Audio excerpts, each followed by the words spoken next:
오늘도 찬양으로 함께 해주심에 감사합니다. 예배에 나온 여러분을 환영하고 축복합니다.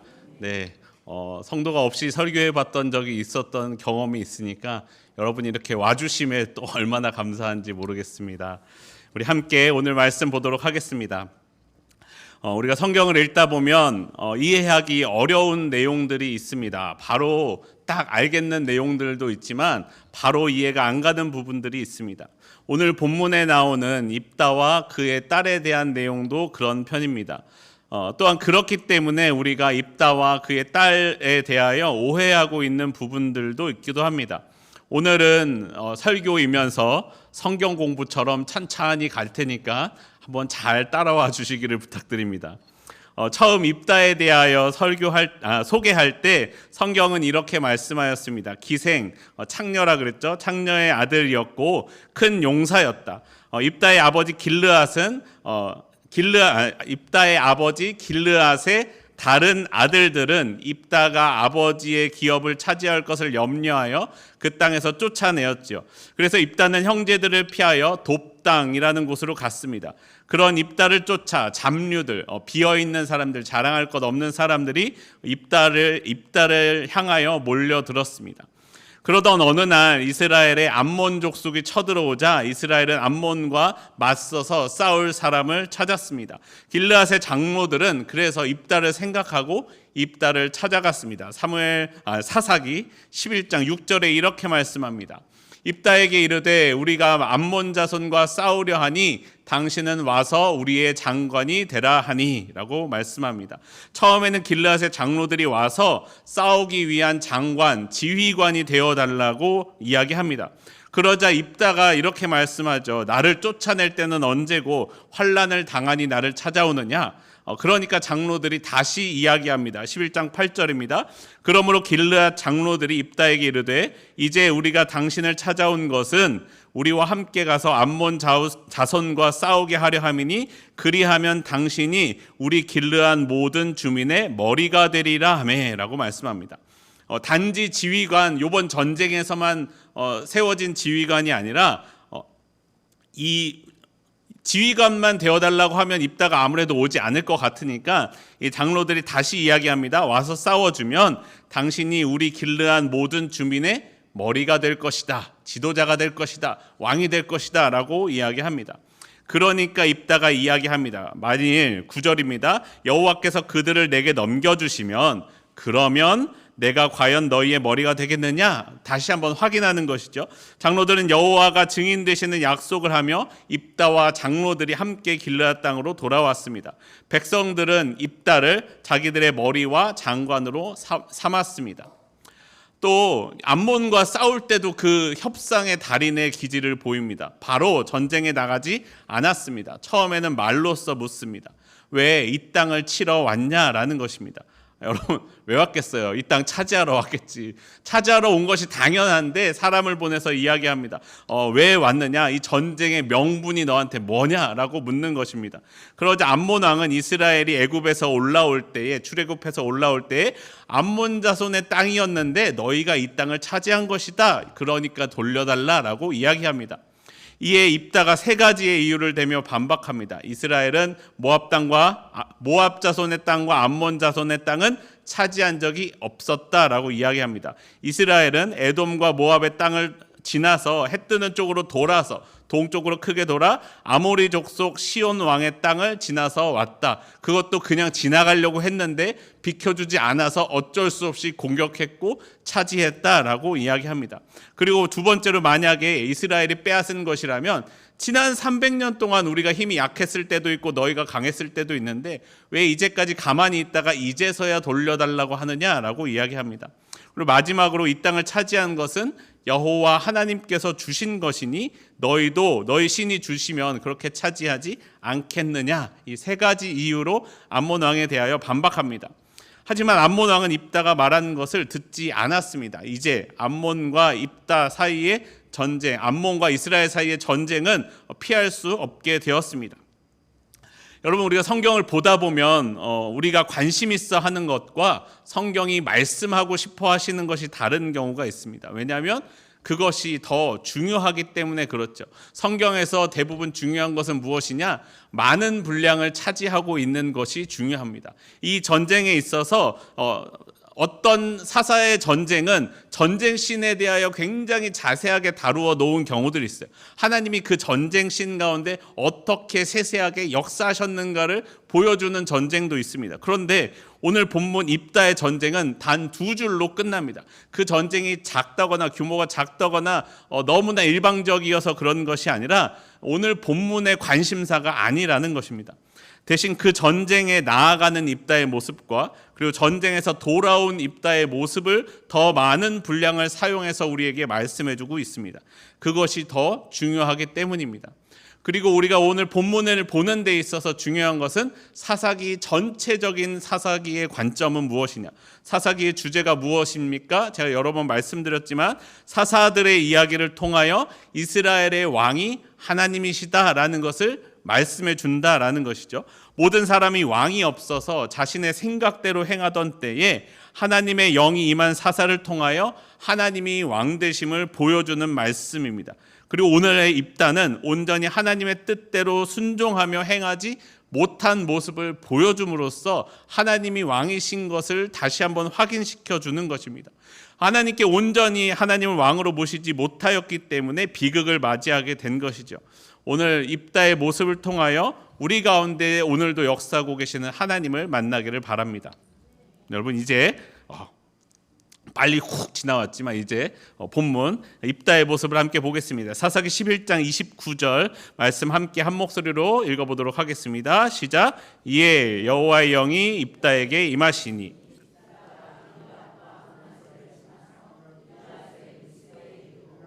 길르앗의 미스베에서부터 암몬 자손에게로 나아갈 때에 여러분 하나님의 영이 임하셨습니다. 네. 이미 끝났습니다. 하나님의 영이 임했다 그러면 이 전쟁은 이미 끝난 것입니다. 적의 숫자나 무기나 아니면 우리 군대의 숫자나 무기나가 중요하지 않습니다. 이제 하나님의 영이 임하셨으면 나아가기만 하면 됩니다. 하나님이 승리를 약속해 주고 계신 것이죠. 그러나 입다는 이 마음속 한구석에 어딘가 불안했던 것 같습니다. 왜냐하면 궁지에 몰린 사람이잖아요. 요번에 잘 되지 않으면 진짜로 큰일 나는 사람입니다. 그래서 그 길르앗 사람들과도 협상하고 암몬 사람들과도 협상했던 것처럼 누구와도 협상하려고 합니까? 하나님과도 입다가 협상을 하고 있습니다. 사사기 11장 30절에서 31절에 이렇게 말씀합니다.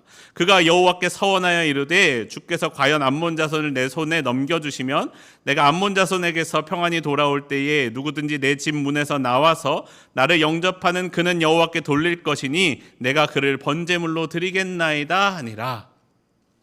하나님께서 암몬 자손을 넘겨주시면 그러면 돌아올 때에 누구든지 내 집 문에서 나와서 나를 영접하는 그는 여호와께 돌릴 것이다 라고 말씀합니다. 하나님께서 승리하게 해주시면 이렇게 하겠습니다 라고 하나님과 조건을 걸고 협상을 하고 있는 것이죠. 그러고 전쟁에 나갑니다. 하나님께서 암몬 자손을 그의 손에 넘겨주셨고 큰 승리를 거두었습니다. 앞선 사사 야일이 자녀들에게 주었던 성읍의 숫자를 혹시 기억하십니까? 그게 30개의 성읍인데 그게 아마 길르앗의 그 당시의 모든 성읍이었을 것이다 라고 이야기합니다. 그러면 이번 전쟁을 통하여 몇 개 성읍을 차지했습니까? 20개의 성읍을 차지했는데 그럼 땅의 3분의 2 이상이 늘어난 것입니다. 이번 전쟁을 통하여 20개의 성읍을 치고 승리를 거두었으니 얼마나 큰 승리였겠습니까? 입다는 하나님이 말씀하신 대로 승리하였습니다. 그런데 여기서부터 문제가 시작됩니다. 전쟁에서 승리하고 돌아오는데 누가 가장 먼저 입다에게 나아옵니까? 바로 무남동녀, 하나밖에 없는 외동딸, 그가 소고를 잡고 춤추며 입다를 영접하였다라고 말씀합니다. 여러분 우리가 정말로 예를 들어서 정말로 쓴맛을 알기 위해선 그 전에 뭘 먹으면 그게 더 쓰게 느껴집니까? 달달한 설탕을 먹으면 쓴맛이 더 쓰게 느껴지죠. 그럼 달달한 설탕이 진짜 달게 느껴지려면 아주 씁쓸한 것을 먹으면 단맛이 더 강하게 느껴집니다. 여러분 즐거움을 아는 사람에게 고통이 더 심하고 이 고통이 강했던 사람이 즐거움을 느낄 때 더 큰 즐거움을 느낍니다. 여러분 오늘 입다는요, 아무것도 없는 자로서 쫓겨나서 돕당에 살다가 그 낮은 곳에서부터, 그리고 이 전쟁에서 승리함으로써 한 지파의 지도자가 될 것을 약속받았고, 이 아무것도 없는 곳에서부터 이 지도자까지 높은 곳으로 올라갔습니까? 얼마나 기분이 좋고 흥분됐고 좋았겠습니까? 그런데 이제 무남동녀 외동딸을 잃어버리게 생겼습니다.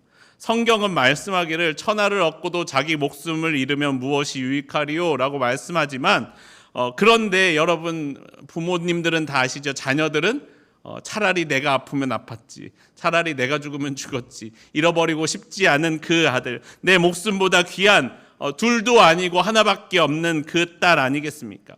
입다는 다시 그 마음이 그 높은 곳에서부터 저 바닥까지 떨어지고 말았습니다. 아마 입다라면 이렇게 기도했을 것 같아요. 차라리 승리하지 않았더라면 좋았을 것을 이라고까지 생각하지 않았겠습니까? 여러분 오늘 본문을 왜 성경 공부라고 이야기했냐면, 오늘 본문을 읽을 때 주의해서 보아야 할 내용들이 있습니다. 이제부터 소개해 드릴 텐데, 한글 개역 개정 성경만 보기에는 오해하기 쉽지만 입다의 딸은 번제물로 드려지지 않았다고도 이야기할 수 있습니다. 입다의 딸은 바로 죽은 것이 아니라고도 해석할 수 있는 여지가 히브리어 원문에는 있습니다. 왜냐하면 여러분, 먼저 입다의 서원을 다시 한번 보시면 이렇게 말씀합니다. 자막 띄워주세요. 개역개정 성경에서는 31절에 하나님께 드릴 대상을 번역하기를 누구든지 내 집 문에서 나와서 나를 영접하는 그는 여호와께 돌릴 것이니 라고 이야기하면서 이것이 사람인 것처럼 이야기하잖아요. 근데 히브리어로 이것은 아쉐르라는 단어를 사용하는데, 이거는 굳이 사람을 지칭하는 것이 아니라 어떤 것이든지, 그것이 사람이든지 양이 나오면 양을, 소가 나오면 소를, 다른 동물이나 염소가 나오면 염소를 드리겠다라고 고백하는 것입니다. 그래서 NIV 성경에서는 이것을 후에버로 해석하지 않고 와데버로 해석하고 있습니다. 사람이 아닐 수도 있는 것을 염두에 두면서 이렇게 서원했다라는 것이죠. 그리고 또한 먼저 나오든 사람이든 짐승이든 하는 것을 어떻게 하나님께 드릴 것인지에 대하여도 개역개정 성경을 이것을 이어서 한 줄로 번역하고 있습니다.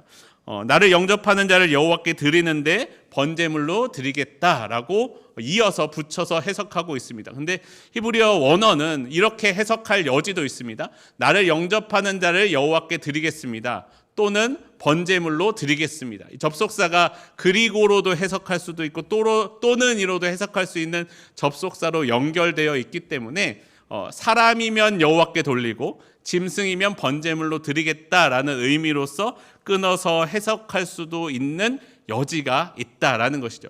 개역개정 성경이 무조건 틀렸다가 아니라 그럴 여지가 있다라는 것입니다. 물론 여러분, 이 당시에 이방 나라들은 인신제사를 드리기도 하였습니다.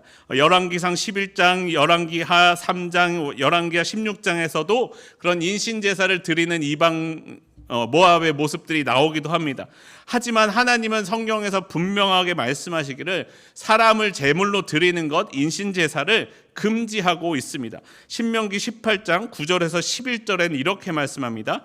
네 하나님 여호와께서 내게 주시는 땅에 들어가거든 너는 그 민족들의 가증한 행위를 본받지 말 것이니 그의 아들이나 딸을 불 가운데로 지나가게 하는 자나, 이것이 제물로 불 가운데로 지나가게 해서 제물로 드린다는 의미입니다. 지나가게 하는 자나 점쟁이나 길흉을 말하는 자나 요술하는 자나 무당이나 진언자나 신접자나 박수나 초혼자를 너희 가운데 용납하지 말라라고 말씀합니다.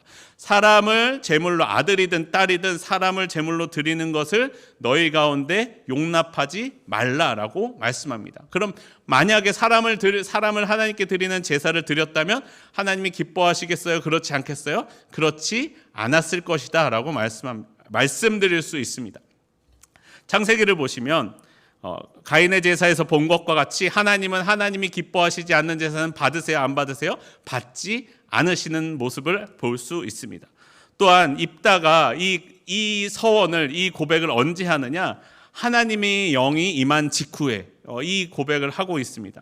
하나님의 영이 임한 직후에 하나님의 영에 충만한 사람이 하나님의 법을 어기면서 하나님의 영과 하나님의 법이 다른 이야기를 할까요? 그렇지 않을 것이다 라는 것이에요.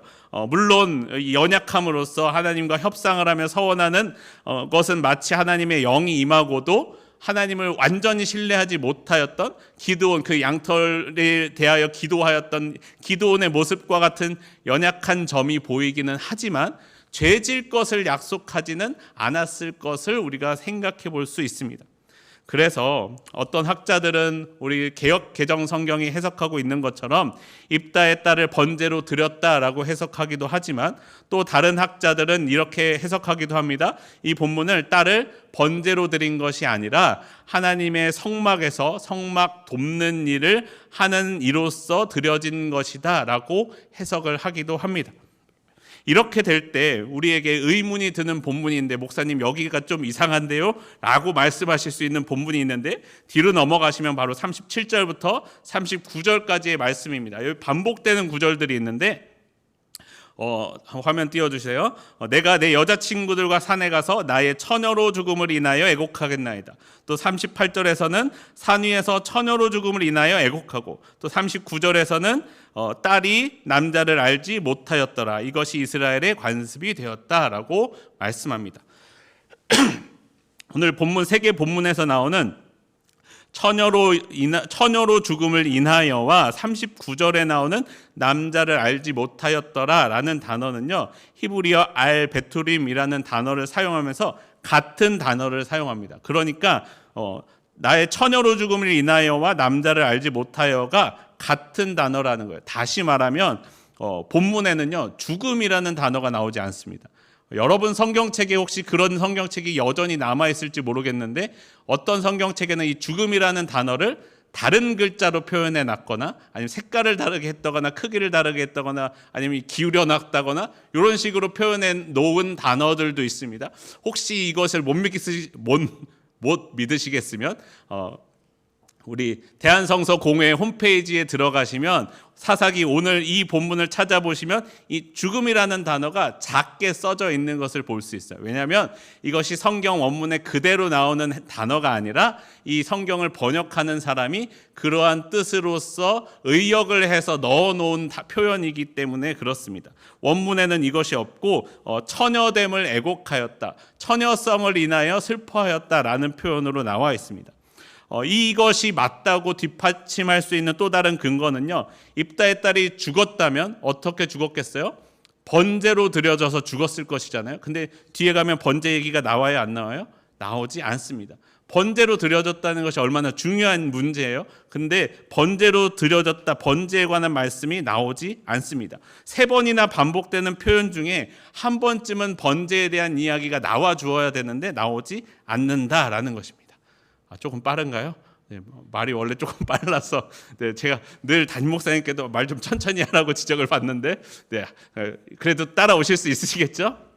그래서 결론적으로 제가 오늘 본문 여러 학자들의 의견을 취합해서 해석하기로는 입다의 딸은 번제로 드려져서 바로 죽은 것이 아니라 하나님의 성막에서 결혼을 하지 않고 하나님을 위하여 평생을 봉사하는 삶을 산 것으로서 이해할 수 있겠다라는 것이에요. 그러니까 내가 오늘 처녀로 죽어도 처녀로 죽는 것이고, 내 수명을 다해서 80이 되어서 처녀로 죽어도 처녀로 죽는 것이잖아요. 그러면 도대체 입다는 왜 이렇게 슬퍼하고 있을까요? 딸이 죽은 것도 아니고 성막에 가면 언제든지 만날 수 있었을 텐데 말입니다. 우리가 이것을 이해하기 위해서는 당시의 문화를 이해하여야만 합니다. 그렇지 않고서 오늘의 잣대로는 이해할 수 없는 부분이 있습니다. 먼저 첫 번째로 슬퍼한 이유는 입다의 가문에 대를 이을 사람이 없어지기 때문에 그렇습니다. 무남동녀잖아요. 외동딸, 딸이 하나밖에 없습니다.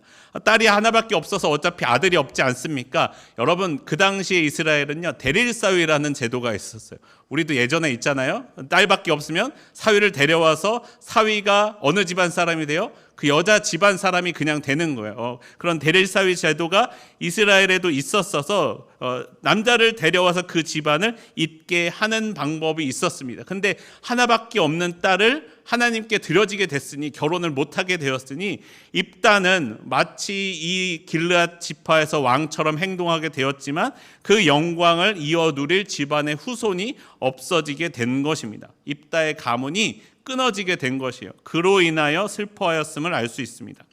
두 번째로 당시의 여성에 대하여 이야기할 때 그 여성이 존귀해지는 방법이 두 가지가 있습니다. 첫 번째는 여성이 몸가짐을 조신하게 해서 자신의 처녀성을 지키는 것이 여성이 존귀해지는 방법이에요. 여러분, 이 말씀은 조심스러운데 이것은 당시의 문화임을 늘 기억하시면서 읽으셔야 됩니다. 몸가짐을 조신하게 해서 처녀성을 지키는데 그 처녀성은 어디서 증명됩니까? 결혼한 후에 남편에게서 증명되는 거예요. 처녀성을 증명하는 방법은 이 처녀성이 깨질 때, 결혼해서 그 처녀성이 깨어질 때에서야 증명할 수 있는 것이에요. 거듭 말씀드리지만 이건 당시 문화예요. 두 번째로 여성이 존귀해지는 방법은 자녀를 많이 낳는 것입니다. 자녀를 많이 낳음으로써 여성이 존귀함을 받습니다. 자녀는 남성에게도 복이지만 여성에게는 존귀함을 받을 수 있는 방법이었습니다. 아기를 낳지 못하는 원인은 남자에게도 있음을 우리는 알고 있지만 그 당시 사람들은 대부분 여성에게 문제가 있다고 생각을 했기 때문이죠. 그래서 요즘은 여러 가지 이유들로 아이를 낳지 않는 사람들도 있지만 당시의 문화로서는 여성이 아이를 많이 낳는 것이 존귀하게 하나님의 복을 받았다라는 증거가 되기도 합니다. 그래서 우리가 잘 알고 있는 것처럼 자녀가 없어서 그렇게 괴로워하였던 한나 같은 여인이 나오게 되는 것이죠. 그런데 입다의 딸은 결혼을 못하니까 자신의 처녀성을 증명할 방법도 없고 자녀를 낳을 수 있는 방법도 없었습니다. 그녀의 인생은 처녀됨으로써 그대로 마치도록 예정되어 있습니다. 여성으로서 존귀하게 될 수 있는 모든 방법이 막혀버린 것이죠. 그러니 그 부모에게는 얼마나 그것이 슬픈 일이었겠습니까? 그래서 입다의 딸은 부모님의 품을 떠나 2달 동안 친구들과 애곡하기 위하여 떠났습니다. 그리고 친구들과 시간을 보내고 돌아왔습니다. 여러분, 왜 2달이었을까요? 성경이 그것을 자세하게 말해주고 있지 않고 그것이 어떤 숫자적 의미를 가지고 있는지는 잘 알 수 없겠지만 입다와 이 딸 사이에 마음의 거리를 두기 위한 시간이었을 것은 아니었을까라고 추측하고는 합니다. 여러분, 그렇잖아요. 자녀가 군대 가면 당장은 좀 허전한데 한 달쯤 지나면 없는 것이 익숙해지기도 하잖아요. 저도 군대 갔더니 제 방이 어느새 창고가 되어 있던데 어머니가 갈 때는 분명히 안 좋아하셨던 것 같은데 갔더니 내 방을 창고로 쓰다가 편한데 내가 군대 갔다 와서 이제 다시 와서 이걸 정리해야 되니 어머니가 많이 힘들어하셨던 일들이 있습니다. 여러분, 그런 일들이 있어요. 그래서 결론적으로 입다의 딸은 번제로 드려지지 않고 바로 죽은 것은 아니었던 것으로 생각됩니다. 그럼 오늘 본문이 우리에게 말하고 싶은 것은 무엇이냐? 입다에게도 잘못이 있다라는 것이에요. 입다가 잘못했습니다. 입다에게는 하나님의 영이 임하였고 하나님의 사사였으며 그는 믿음의 사람이었습니다. 지난주에 말씀드렸던 것처럼 믿음장인 히브리서 11장에 기드온과 삼손과 및 다윗과 사무엘과 함께 믿음의 사람으로서 기록될 정도로 하나님이 기록하게 하신 성경에 기록될 정도로 믿음의 사람임은 확실합니다. 하지만 입다가 잘못한 것이 있는데 그중 첫 번째는 무엇이냐? 하나님과 협상하려고 하였다라는 것입니다. 여러분, 기억하십시오. 하나님은 협상의 대상이 아닙니다. 하나님은 순종의 대상임을 기억해야 됩니다. 내가 이렇게 하면 하나님 이렇게 해주실래요? 여러분, 저도 종종 그렇게 기도하고는 합니다. 하나님, 제가 열심히 할 테니까 이것 좀 해주세요. 이것 더 할 테니까 뭐 예를 들어 헌금을 얼마 할 테니까 이것 좀 이뤄주시고 들어주세요 라고 하는 기도를 종종 하기도 하지만 이렇게 기도하는 것은 성경적이지 않다라는 것입니다. 하나님이 내 뜻대로 행해 주시기를 바라는 것이 아니라 내 안에 하나님의 뜻이 이루어지기를 기도하는 것이 우리의 기도가 되어야 합니다. 여러분, 내 삶에 때때로 어려움이 찾아오면 우리는 소원의 기도를 드릴 수 있습니다. 하나님, 이 병이 낫기를 원합니다. 하나님, 이 시험을 통과하기를 원합니다. 하나님, 제가 이번에 연 가게가 잘 되기를 바랍니다. 기도할 수 있습니다. 그렇게 기도해야 합니다. 하지만 우리가 그렇게 기도하면서 해야 할 것은 무엇이냐? 하나님, 그리고 그 일을 통해서 내가 하나님을 더 잘 알기를 원합니다라고 기도하셔야 합니다. 그렇게 되면요, 내가 원하는 것이 이루어지든 그렇지 못하든지 우리는 하나님을 만날 수 있습니다. 내가 병이 걸려서 낫지 않아도 그 가운데 역사하시는 하나님을 만날 수 있습니다. 내가 장사를 하다가 장사가 잘 되지 않을 때에도 그 가운데에도 여전히 일하고 계시는 하나님을 만날 수가 있습니다. 여러분, 그것이 우리에게만 찾아오는 문제가 아니었습니다. 다니엘서를 보시면 바벨론으로 끌려간 사람들 중에 다니엘의 세 친구가 있습니다.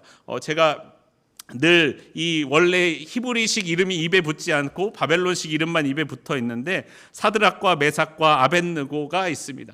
이 세 친구는 느부갓네살 왕의 금신상에 절하지 않아 죽을 위기를 맞이하였습니다. 그때 느부갓네살 왕 앞에서 세 명의 친구들은 이렇게 고백합니다.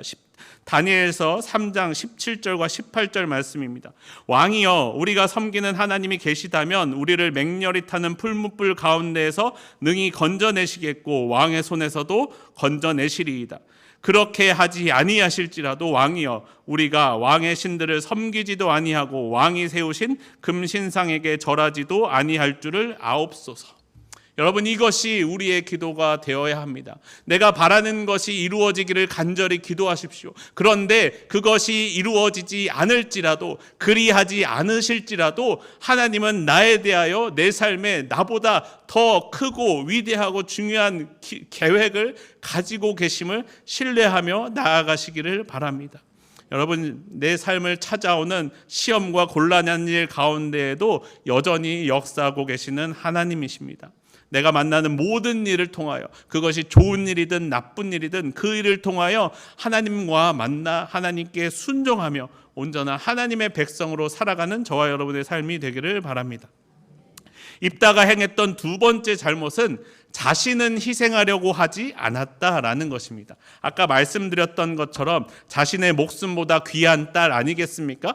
저도 저의 자녀들을 위하여 목숨을 바쳐야만 한다면 차라리 제가 죽는 것이 마음이 더 좋을지도 모르겠습니다. 하지만 딸이 처녀로 죽게 되었을 때 입다가 이렇게 이야기할 수도 있지 않겠습니까? 어떻게 제 딸을 드립니까? 차라리 제가 드려지겠습니다 라고 말할 수도 있지 않았겠습니까? 그런데 그렇게 하지 않았습니다. 사무엘하를 보시면 다윗은요, 자신을 배신하고 반역을 일으킨 압살롬이 죽었다는 소식을 듣고 이렇게 이야기하였습니다. 사무엘하 18장 33절입니다. 왕의 마음이 심히 아파 문 위층으로 올라가서 우니라. 그가 올라갈 때에 말하기를 내 아들 압살롬아, 내 아들 압살롬아, 차라리 내가 너를 대신하여 죽었다면 압살롬 내 아들아 하였더라. 다윗은 압살롬의 죽음에 대한 소식을 듣고 차라리 내가 죽었으면 좋았을 텐데 라고 고백한 것, 이것이 당연한 아버지의 마음 아니었겠습니까? 그런데 입다는 딸을 위하여 내가 죽겠다, 내가 드려지겠다라고 말하지 않고 있습니다. 심지어는요, 본문을 읽어보시면요, 딸에게 딸아 미안하다, 내가 이렇게 서운하였구나 라고 이야기하지도 않는다는 거예요. 미안한 마음도 없어 보여요. 그리고 돌아보니까요, 입다의 서원은요, 입다의 선을 잘 읽어보면 자신의 희생은 없습니다. 하나님께서 이렇게 해주시면 제가 이렇게 하겠습니다가 아니에요. 하나님께서 이렇게 해주시면 나오는 저것을 하나님께 드리겠습니다라고 고백합니다. 여러분, 서원은 그렇게 하는 것이 아니에요. 서원하지 말라는 것이 아니라 그렇게 서원하면 안 된다라는 것입니다. 여러분, 다른 사람을 서원으로 바친 이야기를 우리가 잘 알고 있는 이야기가 있죠. 아까 말씀드렸던 한나가 사무엘을 하나님께 드린 이야기. 그런데 이것 또한 앞서 말씀드린 여성의 존귀함을 생각하신다면 이 한나가 여성으로서 존귀함을 증명할 수 있는 유일한 수단인 아들, 외아들 사무엘을 바치는 것은 사무엘을 바치는 것이면서 자신의 모든 것을 드리는 것이기도 합니다. 그런데 입다는 자신의 희생 없이 나를 맞으러 나오는 존재를 드리겠다라고 서원하고 있으니 얼마나 자기중심적인 사람입니까? 그렇기에 여러분, 우리는요, 자녀를 하나님께 드리시면 안 됩니다. 여러분, 그렇게들 많이 기도하시죠? 우리 자녀를 하나님께 드립니다. 저 신학교 다닐 때 그런 친구들이 많이 있었어요. 부모님이 자신을 목회자로 헌신하셨다라는 거예요. 아버지가 목사님이고 아버지가 장로님이고 어머니가 목사님이고 하면 우리 딸을 하나님께 드리겠습니다라고 기도했기 때문에 자신은 별로 하고 싶지 않았지만, 자신은 아직 그런 마음이 없었지만 그렇게 등 떠밀려서 신학교에 온 친구들이 많이 있었어요. 몇이 있는 게 아니라 많이 있었어요. 그 아이들은 자신이 하고 싶은 일과 부모님의 서원 가운데서 힘들어합니다. 하나님께 서원하였기에 지켜야 된다는 순종적인 마음을 가지고 왔지만 여기가 영 맞지도 않고 자기는 목회자로서 잘 어울리는 것 같지 않아서 힘들어할 수도 힘들어하기도 합니다. 그래서 그 자리를 떠나면은 목회자를 안 하거나 못 하게 되면 또 그것 때문에 그 아이들이 얼마나 죄책감에 시달리는지 모릅니다. 여러분 혹시 목회자로 서원하고 싶으시면 본인이 하시기 바랍니다. 마음속으로만 우리 아이가 목회자가 될 만큼 잘했으면 좋겠다라고 마음속으로 그 아이를 위하여 기도해주고 내가 기도해주고 내가 헌신해주면 했지 너는 드려졌으니까 목사가 되어라 라고 말하지 않아 주시기를 부탁드립니다. 그것이 하나님의 뜻이라는 거예요. 남을 드리는 것이 아니라 나를 드리는 것이 하나님께 드리는 서원입니다. 하나님의 나라는 군림함으로써 이루어지는 것이 아닙니다. 전쟁에서 승리하는 것으로 이루어지는 것이 아닙니다. 하나님의 나라는 섬김과 사랑으로 이루어지는 나라가 하나님의 나라입니다. 남을 짓밟고 서서 높아지는 것이 아니라 자신을 낮추고 자신을 하나님께 드려질 때 하나님의 나라가 이루어집니다. 예수님은 자신을 드림으로써 하나님의 나라를 이루셨습니다. 그리고 우리도 예수님처럼 우리를 드려 남을 섬기며 살아가는 삶이 되기를 바랍니다. 네, 길어지는데 마지막으로 입다가 행했던 마지막 잘못이면서 입다에게 안타까웠던 점은 여러분 입다가 이 문제에 대하여 이 일에 대하여 아무에게도 묻지 않았다라는 것입니다. 입다가 이렇게 괴로운 상황 가운데 이 문제를 가지고 원래는 어떻게 해야 됩니까? 하나님께 나아가야 됩니다. 하나님의 사람에게 물어봐야 됩니다. 자신이 헌신하고 자신이 결정하고 괴로워하면서 결정하고 시행할 것이 아니라 하나님께 여쭈어 보아야만 합니다. 하나님께 서원하고 서원을 행하는 것의 목적은 하나님과 더욱더 가까워지기 위함이었지 하나님께서 이 서원을 통하여 사람을 괴롭게 하는 것이 목적이 아니라는 것입니다. 서원 안 하는 것들은 다 심판할 거야 라고 쳐다보고 계시는 분이 우리 하나님이 아니라는 것입니다. 그렇기에 성경은 우리가 서원하였을 때 서원을 취소하는 방법이 있을까요? 없을까요? 있다는 거예요. 여러분 서원해도 여러분 취소할 수 있습니다. 물론 그 어렵고 힘들어도 그 서원을 지키는 사람을 주의 장막에 머무를 자라고 존귀하다고 이야기해 주기는 하지만 사람은 완전하지 않지 않습니까? 사람이 어떻게 한 번도 넘어지지 않고 흔들리지 않을 수 있겠어요? 그럴 때 취소할 수 있는 방법이 있습니다. 마음이 바뀌었을 때 서원을 취소하는 방법은 바로 그 값을 치르는 것입니다. 레위기 27장 2절부터 8절인데요. 조금 길고 숫자들이 많이 나오지만 저랑 여러분이 한 절씩 교독해 보도록 하겠습니다. 이스라엘 자손에게 말하여 이르라. 만일 어떤 사람이 사람의 값을 여호와께 드리기로 분명히 서원하였으면 너는 그 값을 정할지니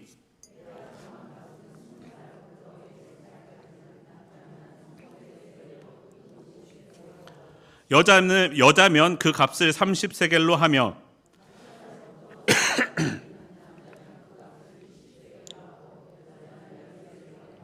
일개월로부터 5살까지는 남자면 그 값을 은 5세겔로 하고 여자면 그 값을 은 3세겔로 하며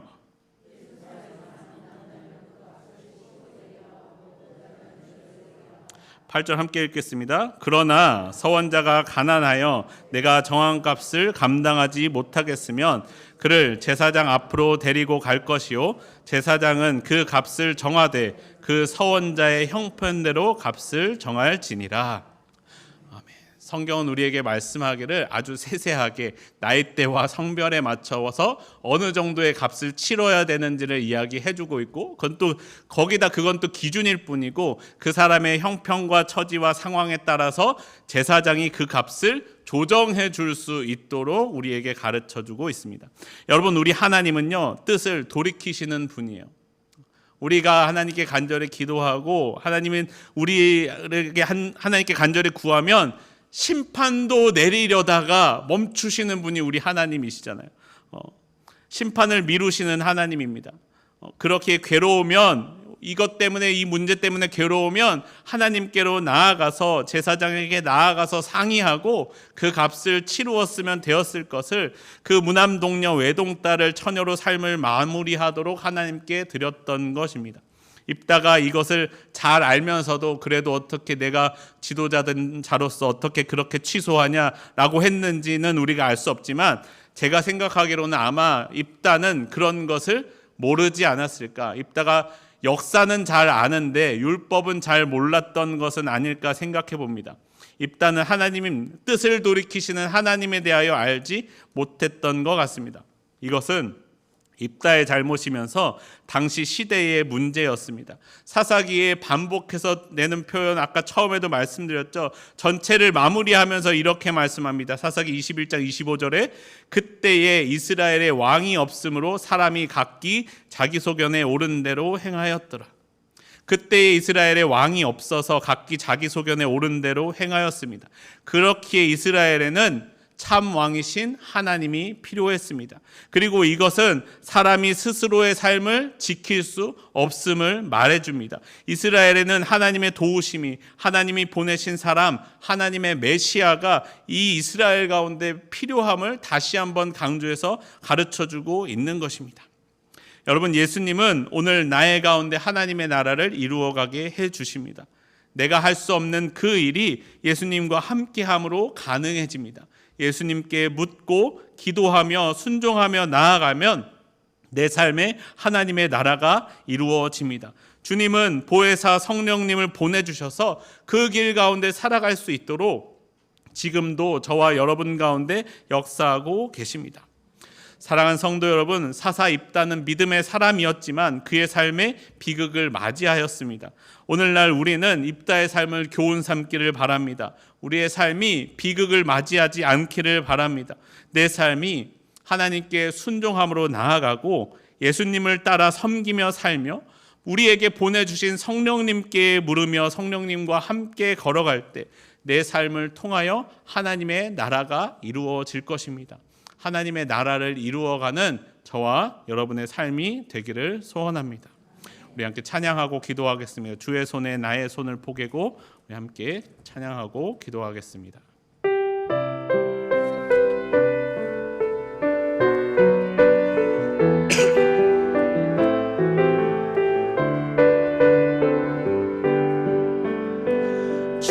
주보혈 날 정결케 하고 주보혈 날 자유케 하니 주 앞에 나 예배하는 이 시간 나의 모든 것을 주께 드리네. 주의 손 날 위해 찢기셨고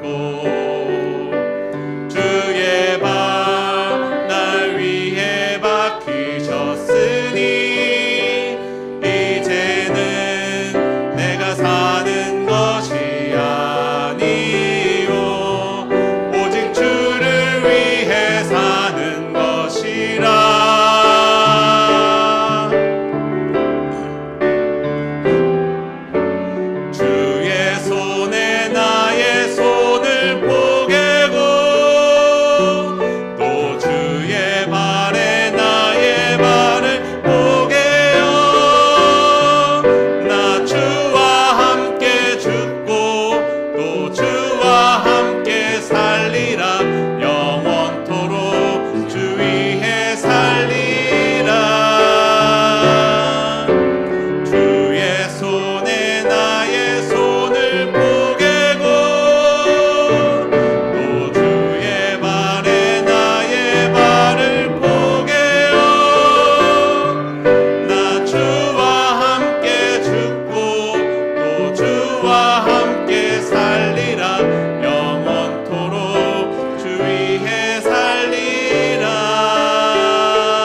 기도하겠습니다.